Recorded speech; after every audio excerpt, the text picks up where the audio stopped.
might wonder why I showed you the parrots out there, because they have absolutely nothing to do with what I'm going to talk about today. But I just thought like they bring so much joy. They're like so happy, and they were just right out of our fire escape. So I was like, okay, I want you to have that joy too, like I had when I walked out there. But today I actually want to talk about something totally different. So track with me. So I was speaking at a church recently in the Santa Cruz area, and when you drive to Santa Cruz, you actually drive through kind of like foresty, beautiful area, like through the mountains a little bit, and then you drive down between big trees, and you're passing by like redwood trees, which is pretty amazing. Like redwood trees are something like that's really incredible. They can be 350 feet high, which is like a little skyscraper if you think about it, like a smaller skyscraper, but still. And then they're like not as big as sequoias, like they're not like as wide, they're like a little bit smaller, but they're still fairly big. And when I drove through there, I was looking at those trees, and then I noticed there's a bunch of trees like close to each other. So there's not like just one redwood tree, there's a whole bunch of them in a group. And when I was thinking about it, like I wondered about like, okay, how are their roots? So I asked Google, so what's the deal with like the roots of redwood trees? And then I found out redwood trees have really shallow roots.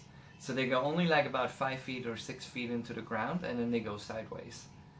The interesting thing about it is like all those redwood trees are kind of connecting with each other and their roots. So they stabilize by like a huge herd of trees, you know, or however you call that. Like there's a ton of trees together, and they hold each other.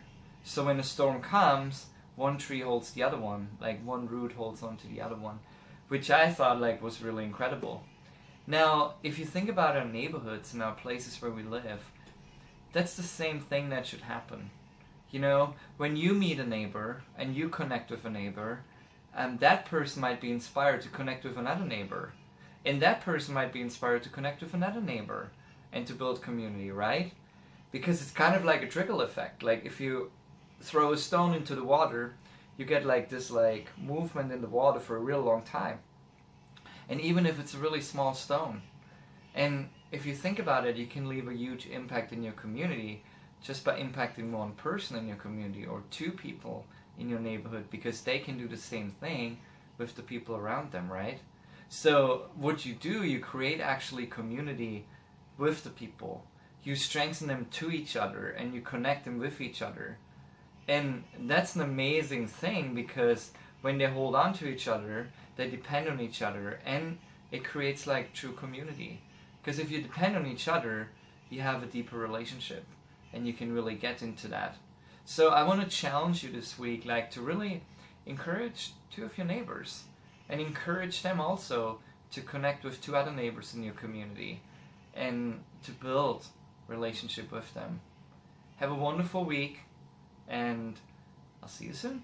Bye bye.